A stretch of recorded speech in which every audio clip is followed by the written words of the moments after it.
Defense. Do not surrender our fatherland into the hands of foreigners. King, Emperor, Militant. Every country in the world has its own defense today. Defense is planned and created according to the needs and level of threat faced by each state or nation. No one can deny that the Serbian nation is currently the most threatened on the planet.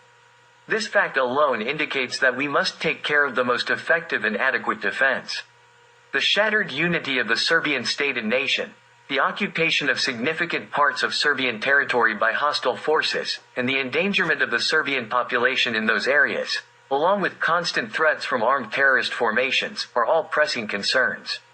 Disregard and denial of basic rights of the Serbian people, both human and national, will not change with our tears, but only through our defensive capabilities. The Serbian armed forces have never been used as aggressors, and they should not be in the future. They have always been used in defense of rights and justice, and this should continue to be the case in the future. If Serbia wants to live and have its rights respected, it must have defense forces that will deter any potential aggressor.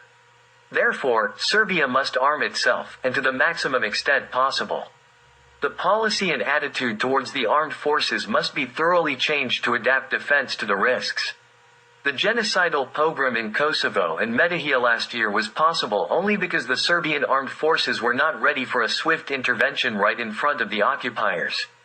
The question is whether they were not sufficiently prepared or were hindered by the fifth-column political authorities. The intervention was justified and should have happened, and if necessary, the forces should have returned to their bases after completing the task. No one would now blackmail Serbia with Kosovo or with a possible new March 17th. Justice rests on the sword, and right is defended by the sword. When there is a sword behind justice, justice can be achieved even without using the sword.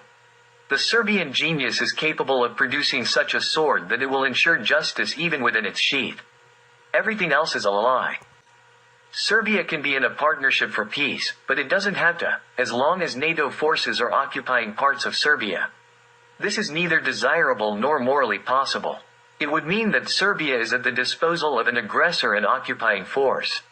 Entering that alliance can only be considered when the member countries of that alliance acknowledge the rights of the Serbian people, which is not the case yet.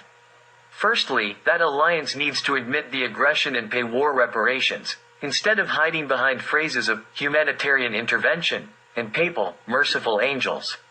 There is no greater and more fundamental right than the right to life. The Serbian people have the right to life, and when their lives are threatened, they have the right to defend themselves with all available means. Israel can serve as an example in this regard. The military service should be 2 years for men and 1 year for women.